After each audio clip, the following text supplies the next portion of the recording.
আজকে আমরা সলাতুত তাহাজ্জুদ, তাহাজ্জুদের ফজিলত, সলাতুত তাহাজ্জুদ, তাহাজ্জুদের ফজিলত সম্পর্কে আলোচনা করব। আল্লাহ রাব্বুল আলামিন বোঝার, আমল করার আল্লাহ তৌফিক দান করুন, আমিন।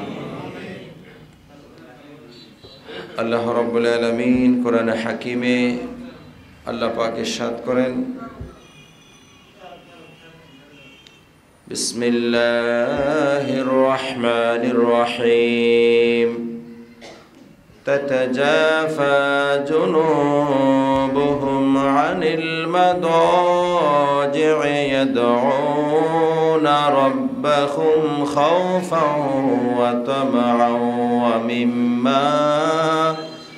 ওয়া মিম্মা রাযাকনাহুম ইউনফিকুন। আল্লাহ রাব্বুল আলামিন বলেন, যারা নিজেদের বিছানা থেকে পৃথক হয়ে যায়, আলাদা হয়ে যায়, ইয়াদউনা রাব্বাহুম, তাদের রবকে ডাকে, খাওফান ওয়া তামা, ভালো অবস্থায় এবং খারাপ অবস্থায়, বিপদে পড়লেও ডাকে, ভালো অবস্থায় থাকলেও ডাকে। ওয়া মিম্মা রাযাকনাহুম ইউনফিকুন, এবং তাদেরকে আমি যা রিজিক দিয়েছি সেখান থেকে আল্লাহর রাস্তায় ব্যয় করে। সাহাবায়ে কেরাম, মূলত সাহাবায়ে কেরাম সম্পর্কে আয়াতে করিমা মুফাসসিরিনে কেরাম ইরশাদ করেছেন, সাহাবায়ে কেরাম রিদওয়ানুল্লাহ আজমাইন সম্পর্কে আয়াতে করিমা আল্লাহ রাব্বুল আলামিন নাজিল করেছেন। অর্থাৎ সাহাবায়ে কেরামের গুণগুলি আল্লাহ আলোচনা করেছেন। সবাই বলো সুবহানাল্লাহ। যারা তাদের রবকে ডাকার জন্য, রব্বুল আলামিনের ইবাদত করার জন্য শতব্যস্ততা, জিহাদ, যুদ্ধ, পরিবারের কাজ, আরও কত কাজ, সবগুলার সাথে রাত্রিকালীন নিশীতে উঠে আল্লাহ রব্বুল আলামিনকে ডাকা, সেটাও তারা কন্টিনিউ করতেন। সবাই বলুন সুবহানাল্লাহ।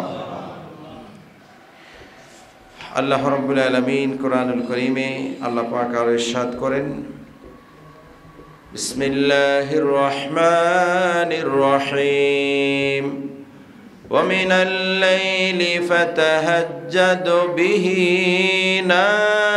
নাফিলাতান লাকা আসা আন ইয়াবআসাকা রাব্বুকা মাকামান মাহমুদা।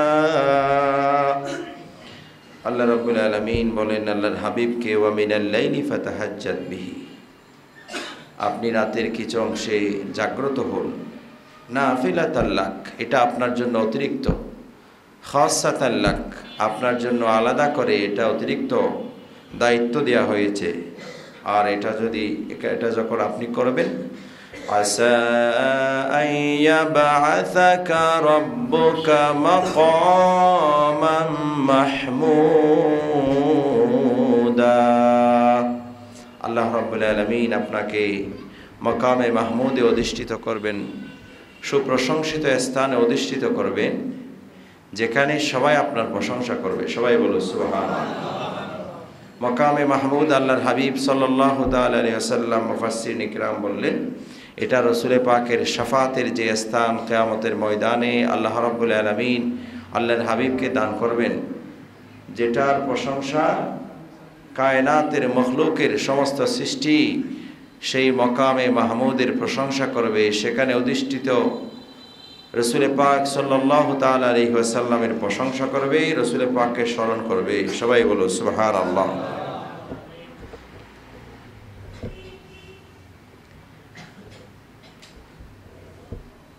وعن عائشة قالت كان رسول الله صلى الله عليه وسلم إذا صلى قام حتى تفطرت رجلاه، قالت عائشة يا رسول الله أتصنع هذا وقد غفر لك ما تقدم من ذنبك وما تأخر। আল্লাহর হাবিব সাল্লাল্লাহু আলাইহি ওয়াসাল্লাম কে আল্লাহর আম্মা জান আয়েশা সিদ্দিকা বললেন, ইয়া রাসূলাল্লাহ আতাসনাউ হাযা ওয়া ক্বাদ গুফিরা লাকা মা তাকদ্দামা মিন যামবিকা ওয়া মা তাআখারা। রাসূল পাক নামাজে দাঁড়াতে দাঁড়াতে আল্লাহর হাবিবের নূরানি পা মোবারক ফুলে যেতেন। আম্মা জান আয়েশা সিদ্দিকা বললেন, ইয়া রাসূলাল্লাহ, রব্বুল আলামিন তো আপনার পূর্বাপর সমস্ত গুনাহ মাফ করে দিয়েছেন, মাসুম বানিয়ে দিয়েছেন আপনাকে, তারপরেও যে আপনি এভাবে কষ্ট করে নামাজ পড়তেছেন। আল্লাহর হাবিব বললেন, ফাকালা ইয়া আয়েশাতু আফালা আকুনু আবদান শাকুরা। হে আয়েশা, আমি কি আল্লাহর কাছে শুকরগুজার বান্দা হব না? সবাই বলো সুবহানাল্লাহ। সমস্ত নবীরা মাসুম, সমস্ত নবীরা আল্লাহর কাছে মাসুম। আম্মা জান আয়েশা সিদ্দিকাকে আল্লাহর হাবিব বলল, আফালা আকুনু আবদান শাকুরা, আমি কি আল্লাহর কাছে শুকরগুজার বান্দা হব না? সেই জন্য আমি নামাজ পড়তেছি। সবাই বলো সুবহানাল্লাহ। وقال رسول الله صلى الله عليه وسلم يحشر الناس في صعيد واحد يوم القيامة فينادي مناد فيقول। আল্লাহর হাবিব সাল্লাল্লাহু আলাইহি ওয়াসাল্লাম বললেন, কিয়ামতের মাঠে সকল মানুষকে যখন একটি মাঠে একত্রিত করা হবে, আল্লাহ রাব্বুল আলামিন ইয়াউমাল ফায়ুনাদি মুনাদিন ফায়াকুল, আহ্বান করবেন, আইনাল্লাযীনা কানু তাতাজাফা জুনুবুহুম আনিল মাদাজি'i। সব মানুষ থেকে ওই সমস্ত মানুষদেরকে রব্বুল আলামিন আলাদা করে রাখবেন যারা রাত্রিবেলায় তাতাজাফা জুনুবুহুম আনিল মাদাজি'i, বিছানা থেকে আলাদা হয়ে রবকে সিজদা দেওয়ার জন্য দাঁড়িয়ে গেছেন, ইবাদতের জন্য দাঁড়িয়ে গেছে। আল্লাহ রাব্বুল আলামিন তাদেরকে আলাদা করে প্রথমে ডাকবেন। সবাই বলো সুবহানাল্লাহ। ওয়া হুম কলিলুন, তারা সংখ্যায় কম হবে। ফায়াদখুলুনাল জান্নাতা বিগাইরি হিসাবিন, হিসাব ছাড়া আল্লাহ পাক তাদেরকে জান্নাত দান করবে। সবাই বলো সুবহানাল্লাহ। সুম্মা ইউমারু বিসাইরিন নাস ইলাল হিসাব, এরপরে অন্যান্য বান্দাদের হিসাবের জন্য আল্লাহ পাক নির্দেশ দিবেন, হিসাব শুরু হবে এরপরে। রাওয়াহুল বাইহাকি। وقال رسول الله صلى الله عليه وسلم أحب الصلاة إلى الله صلاة داود عليه السلام। আল্লাহর কাছে উত্তম নামাজ হচ্ছে দাউদ আলাইহিস সালামের নামাজ। সেটা কেমন? ওয়া হাব্বুস সিয়ামে ইলাল্লাহি সিয়ামু দাউদা, উত্তম রোজা হচ্ছে দাউদ আলাইহিস সালামের রোজা। ওয়া কানা ইয়ানামু নিসফাল লাইলি ওয়া ইয়াকুমু সুলুসাহু ওয়া ইয়ানামু সুদুসাহু ওয়া ইয়াসুমু ইয়াওমান ওয়া ইফতিরু ইয়াওমান। দাউদ আলাইহিস সালাম ইয়ানামু নিসফাল লাইলি, আর রাতের অর্ধেক ঘুমাতেন, ওয়া ইয়াকুমু সুলুসাহু, বাকি সময় তিনি নামাজ আদায় করতেন। সবাই বলুন সুবহানাল্লাহ। ওয়া ইয়ানামু সুদুসাহু ওয়া ইয়াসুমু ইয়াওমান ওয়া ইফতিরু ইয়াওমান, একদিন রোজা রাখতেন আর একদিন রোজা ছাড়া থাকতেন, এভাবে করে সারা বৎসর রোজা রাখতেন। সবাই বলুন সুবহানাল্লাহ। রাওয়াহুল বুখারী। এভাবে করে রোজা রাখতেন, এভাবে করে নামাজ ইবাদত বন্দেগী করতেন। অর্ধেক রোজা রাখতেন গোটা বৎসরের অর্ধেক দিন, আর অর্ধেক দিন রোজা ছাড়া থাকতেন। এভাবে করে তিনি রোজা রাখতেন। অর্থাৎ কেউ নফল রোজা রাখলে এবং বেশি ইবাদত গুজার যারা, তাদের জন্য একটা সীমা আল্লাহ পাক এই হাদিসের মাধ্যমে রাসূল পাক দিয়েছেন যে রেগুলার যারা নফল রোজা রাখে তাদের জন্য একদিন রোজা রাখলে আরেকদিন গ্যাপ দিয়ে এভাবে করে রাখার, যারা সারা বৎসর রোজা রাখে, এরকম কিছু আল্লাহর বান্দা আছে। আবার আইয়ামে যেগুলা নির্দিষ্ট রোজা আছে নফল, আইয়ামে বীজের রোজা, শবে বরাতের রোজা, সেগুলা নির্দিষ্ট। এর বাইরে যারা সারা বৎসর রোজা রাখে তাদের জন্য একটা সীমা নির্ধারণ করেছেন যে একদিন রোজা রাখবে, একদিন রোজা ছাড়া থাকবে। সবাই বলো সুবহানাল্লাহ। ওয়া আন আয়েশা ক্বালাত মা কানা রাসূলুল্লাহ সাল্লাল্লাহু আলাইহি ওয়াসাল্লাম ইয়াজিদু ফি রমাদান ওয়ালা ফি গায়রিহি আলা 11 রাকাতান ইউসাল্লি 4 فلا تسأل عن حسنهن وطولهن ثم يصلي 4 فلا تسأل عن حسنهن وطولهن ثم يصلي 3 আম্মা জান আয়েশা সিদ্দিকা বলেন আল্লাহর হাবিব রমজান এবং রমজান ছাড়া উভয় অবস্থায় সব সময় কিয়ামুল লাইল করতেন, সব সময় কিয়ামুল লাইল করতেন। 11 রাকাতান 11 রাকাত। ইসাল্লি 4 ফালা তাসালান হুসনিহিন্না ওয়া তুলিহিন্না 4 রাকাত পড়তেন। সেটা কি রকম করে পড়তেন এই ব্যাপারে কোনো প্রশ্ন করতে হবে না। লম্বা কিরাত পড়তেন, অনেকক্ষণ ধরে কোরআনের তেলাওয়াত করতেন আল্লাহর হাবিব, দীর্ঘক্ষণ ধরে কিরাত পড়তেন। এমনকি গোটা কোরআনের অধিকাংশ তেলাওয়াত অনেক সময় হয়েছে। সূরা বাকারা 1 রাকাতে তেলাওয়াত করতেন, সুবহানাল্লাহ। সূরা আল ইমরান, বড় বড় সূরা, এই সমস্ত সূরাগুলি তিলাওয়াত করতেন। ফালা তাসাল, তোমরা প্রশ্ন করিও না, আন হুসনিহিন্না ওয়া তুলিহিন্না, সেই নামাজের সৌন্দর্য কেমন, সেখানে রুহানিয়ত কেমন, সেখানে রবের সাথে দিদারের সেই মহান মুহূর্তগুলি কেমন, সেটার সৌন্দর্য কেমন, সেটার তবিল, সেটার দীর্ঘক্ষণ সেটা কেমন, এই ব্যাপারে প্রশ্ন করতে হবে না। বিশাল লম্বা কেরাত, এত সুন্দর নামাজ আর কেউ পড়তে পারে না। সবাই বলুন সুবহানাল্লাহ। এরপরে রাসূল পাক 3 রাকাত ভিতরের নামাজ আদায় করতেন। এটা রমজানেও পড়তেন, রমজান ছাড়াও পড়তেন। তো রমজানে তারাবি যেটা, এটা অতিরিক্ত, তারাবি যেটা এটা এক্সট্রা। এমনি 8 রাকাত তাহাজ্জুদের নামাজ, এটা রাসূল পাক রেগুলার পড়তেন। 8 রাকাত তাহাজ্জুদ পড়তেন, 3 রাকাত ভিতর পড়তেন, এটা সব সময় আছে। আর রমজানে তারাবি এটা অতিরিক্ত। আর কিয়ামুল লাইল মানে সবগুলা কিয়ামুল লাইল, রাতের যত নামাজ আছে, এশারের নামাজ থেকে শুরু করে একদম ভিতর পর্যন্ত যত না রাতে নামাজ আছে, যত নফল নামাজ আছে, সবগুলা মিলে কিয়ামুল লাইল। সুতরাং আমরা রমজানের যে তারাবি সেটাও কিয়ামুল লাইল, তো সেটা রমজানেরটা আলাদা, রমজানেরটা আলাদা, রমজানের হাদিস। আবার রমজানে তারাবির হাদিসও আলাদা আলাদা হাদিসে ভাগ আছে। অনেকে এই হাদিসের আলোকে ও তারাবিকেও 8 রাকাত প্রমাণ করে। তো রমজান ছাড়া কি তারাবি পড়ে? রমজান ছাড়া তারাবি নেই, তাহাজ্জুদ সারা বছর আছে। রাসূল পাক এটা এভাবে করতেন। قالت عائشة فقلت يا رسول الله تنام قبل أن توتر। আল্লাহর হাবিব আম্মা জান আয়েশা সিদ্দিকা বললেন, ইয়া রাসূলুল্লাহ, আপনি কি ঘুমাবেন বিতিরের আগে? ফাকালা ইয়া আয়েশাতু ইন্না আইনাইয়া তানামানে ওয়ালা ইয়ানামু কলবি। আল্লাহর হাবিব বললেন আম্মা জান আয়েশা সিদ্দিকাকে, ও আয়েশা শোনো, ইন্না আইনাইয়া তানামানে ওয়ালা ইয়ানামু কলবি, আমার চোখ ঘুমায়, আমার কলব জাগ্রত থাকে। সবাই বলুন সুবহানাল্লাহ। আমার কলব ঘুমায় না, আমার অন্তর সবসময় জাগ্রত থাকে। আল্লাহু আকবার। সেই জন্য আমরা ঘুমালে অজু ভেঙে যায়, অজুর প্রয়োজন হয়। আল্লাহর হাবিব সাল্লাল্লাহু আলাইহি ওয়াসাল্লাম ঘুম থেকে উঠেও নামাজ পড়তেন অজু ছাড়া, কেননা রাসূল পাক ঘুমালেও অজু যায় না। সুবহানাল্লাহ।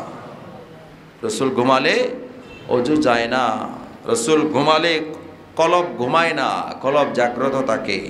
রাওয়াহুল বুখারী মুত্তাফাকুন আলাইহি, বুখারী মুসলিমে হাদিসে পাক আছে, দুনো হাদিসের কিতাবে হাদিসে পাক আছে। তো রাসূলকে কি আমাদের মতো বলবো? দেখিয়েন, এটা খেয়াল রাখিয়েন, এটা বেড়ে গেছে কম। এটা মিছিল দেওয়া, রসুলকে নিজের কাতারে নিয়ে আসার সেই ব্যবস্থা, সেটা একটু বেড়ে গেছে। সেটা বাড়বে, কিয়ামত পর্যন্ত বাড়তে থাকবে। আমরা দাঙ্গা হাঙ্গামা ফিতনা ফাসাদ করব না, আমরা আমাদেরকে বাঁচাবো, আমরা ওইদিকে যাব না, আমরা আমাদেরকে বাঁচাবো, হেফাজত করবো, আমাদের জবান থেকে যেন এই কথা বের না হয়। আমিন বলেন। وعن جابر قال سمعت النبي صلى الله عليه وسلم يقول إن في الليل لساعة لا يوافقها رجل مسلم يسأل الله خيرا মিন আমরিদ দুনিয়া ওয়াল আখিরা ইল্লা আতাহু ইয়াহু ওয়া যালিকা কুল্লা লাইলাতিন। আল্লাহর হাবিব বললেন প্রত্যেক রাত্রে এমন ওয়াক্ত আছে, সময় আছে, এমন একটা সময় আছে লা ইউয়াফিকুহা রাজুলুন মুসলিমুন ইয়াসআলুল্লাহ খায়রান। আল্লাহর বান্দা যখন মুমিন বান্দা আল্লাহর কাছে চায়, রব্বুল আলামিন সেটা তাকে প্রদান করেন, দান করেন। সবাই বলুন সুবহানাল্লাহ। দুনিয়া আখিরাতের যে কোনো কল্যাণ রাতের নিশিতে তাহাজ্জুদের সময় ওঠে রব্বুল আলামিনের কাছে দোয়া করলে আল্লাহ পাক সেই দোয়া কবুল করেন, দান করেন বান্দাকে। সবাই বলুন সুবহানাল্লাহ। আল্লাহ তাকে দান করেন। ওয়া আন বিলালিন আন্না রাসূলুল্লাহ সাল্লাল্লাহু আলাইহি ওয়াসাল্লাম قال عليكم بقيام الليل فإنه داب الصالحين قبلكم। আল্লাহর হাবিব বললেন আলাইকুম বিকিয়ামিল লাইল, তোমাদের উপরে কিয়ামুল লাইল এটা জরুরি, এটা অত্যন্ত বরকতের, ফজিলতের। ফাইন্নাহু দাবুস সালিহিনা ক্বাবলাকুম, এটা তোমাদের পূর্ববর্তী সমস্ত সালিহিন বান্দা, নেককার বান্দা, আউলিয়া ইকরাম, বুজুর্গানে দিন, আম্বিয়া ইকরাম সকলের আদত, ফিতরত, হ্যাবিট, অভ্যাস রাতে উঠে আল্লাহকে ডাকা, ইবাদত করা। সবাই বলুন সুবহানাল্লাহ। ওয়া ইন্না কিয়ামাল লাইলি কুরবাতুন ইলাল্লাহ, যারা কিয়ামুল লাইল করে, রাতে উঠে নামাজ আদায় করে, কুরবাতুন ইলাল্লাহ, তারা আল্লাহর নৈকট্যভাজন হতে পারে, তাড়াতাড়ি আল্লাহর মুকাররব তারা হয়ে যায়। সবাই বলুন সুবহানাল্লাহ। ওয়া মানহাতুন আনিল ইসমি, তারা গুনাহ থেকে তারা বাঁচতে পারে। ওয়া তাকফিরুল লিসসাইয়্যাত, এবং গুনাহ যা আছে সেগুলা আল্লাহ রাব্বুল আলামিন মাফ করে দেন, সেগুলা ঝরে যায়। ওয়া মাতরাদাতুল লিদ্দাই আনিল জাসাদ, আমরা মনে করি রাতে উঠলে শরীর নষ্ট হয়ে যাবে, শরীর ক্লান্ত হবে, শরীরের হৃষ্টপুষ্টতা কমে যাবে। রাসূল বলল ওয়া মাতরাদাতুল লিদ্দাই আনিল জাসাদে, সেটা শরীরের জন্য ওষুধ হবে। সবাই বলুন সুবহানাল্লাহ। শরীরের রোগের ওষুধ হবে, রাতে উঠলে গুনাহ মাফ হবে, গুনাহ ঝরে যাবে, গুনাহ থেকে বাঁচার উপায় হয়ে যাবে, রোগের ওষুধ হবে। সবাই বলুন সুবহানাল্লাহ। ওয়া আন নবী খুরাইনাতা قال قال رسول الله صلى الله عليه وسلم رحم الله رجلا قام من الليل فصلى। আল্লাহ ওই বান্দার উপরে স্পেশাল রহমত নাজিল করেন যে ব্যক্তি রাতে উঠে আল্লাহর জন্য, নামাজের জন্য দাঁড়িয়ে যায়। ওয়া আইকাদা ইমরাতাহু ফাইন আবাদ নাদা ফি ওয়াজহিহাল মা, আর তার স্ত্রী যদি না ওঠে স্ত্রীর মুখে পানি ছিটিয়ে দেয়। সবাই বলো সুবহানাল্লাহ। পানি ছিটিয়ে দিয়ে উঠে যাওয়ার জন্য, পানি ছিটিয়ে দিয়ে স্ত্রীর মুখে উঠে যাওয়ার জন্য। ওই বান্দা যে নিজে উঠছে, স্ত্রীকেও তুলে দিয়েছে এবং মুখে পানি ছিটিয়ে দিয়েছে উঠে যাওয়ার জন্য, ওই বান্দার উপরে আল্লাহর স্পেশাল রহমত। সবাই বলো সুবহানাল্লাহ। রাহিমাল্লাহু ইমরাতান কামাত মিনাল লাইলি, ওই আল্লাহর বান্দিনী যে রাতে নামাজের জন্য উঠে গেছে, ফাসাল্লাত, নামাজের জন্য দাঁড়িয়ে গেছে, নামাজ আদায় করেছে। ওয়া আইকাদাত যাওজাহা, তার স্বামীকেও তুলে দিছে। ফাইন আবা নাদাজাত ফি ওয়াজহিহিল মা, তার স্বামীর মুখে পানি ছিটিয়ে দিয়েছে, উঠতে না পারলে আল্লাহর হাবিব বললেন ওই বন্দিনীর উপরে আল্লাহর পক্ষ থেকে স্পেশাল রহমত। সবাই বলো সুবহানাল্লাহ। তাহলে রসুলে পাকের শিক্ষা, স্বামী উঠলে স্ত্রীর মুখে পানি ছিটিয়ে দেওয়া, এটা রসুলের সুন্নত, রসুলে পাকের শিক্ষা। স্ত্রী উঠলে স্বামীর মুখে পানি ছিটিয়ে তোলা। আবার অনেক মানুষ হলে তো বলবে যে কি অনানে শীতের ভিতরে পানিটা নি, হ্যাঁ। আবার যদি একটু বেশি আওয়াম টাইপের হয়, ও লাড়ি জিবে আছে গর দিবে লইয়ে রে বাস। আল্লাহ আমাদেরকে বুঝার তৌফিক দান করুন, আমিন। পানি ছিটিয়ে দেওয়া, রাতের গভীরে স্বামী স্ত্রীকে, স্ত্রী স্বামীকে উঠার জন্য, সামনে রমজানুল করিম, রমজানে উঠার জন্য পানি চিঠিয়ে দিল, একটু আগে উঠো, একটু তাহাজ্জুদ পড়ে নাও, তারপরে খাবো। একে অপরকে এখানে মুআদ্দাত আছে, মহাব্বত আছে, নিজেদের মধ্যেও আছে, আল্লাহর জন্য আরো বেশি আছে। সবাই বলো সুবহানাল্লাহ। وعن عائشة قالت كان رسول الله صلى الله عليه وسلم إذا قام من الليل ليصلي افتتح صلاته بركعتين خفيفتين। আল্লাহর হাবিব সাল্লাল্লাহু আলাইহি ওয়াসাল্লাম যখন নামাজের জন্য উঠতেন, প্রথমে ছোট সূরা দিয়ে 2 রাকাত পড়ে নিতেন। 8 রাকাত পড়ার আগে তাহিয়াতুল ওযু, ওযু করার পরে 2 রাকাত পড়তেন। 2 রাকাত পড়তেন ছোট সূরা দিয়ে। এরপরে তাহাজ্জুদ নামাজ শুরু করতেন। এরপরে তাহাজ্জুদের সালাত আদায় করতেন। সবাই বলো সুবহানাল্লাহ। তাহাজ্জুদের নামাজে উঠলে একটি হাদিসে পাক একটি লম্বা দোয়া আছে। এই দোয়াটা শিখে নেবেন। যারা তাহাজ্জুদ পড়েন এই দোয়াটা শিখে নেবেন। বিভিন্ন দোয়ার বইতে হয়তো থাকতেও পারে, না থাকলে আমার থেকেই জানবেন, জেনে নেবেন। এই দোয়াটা বুখারী, মুসলিম সহ বিভিন্ন হাদিসের কিতাবে এই দোয়াটা আছে। অনেক সুন্দর দোয়া। সেই দোয়া পড়ার জন্য চেষ্টা করবেন। আল্লাহ পড়ার তৌফিক দান করুন, আমিন।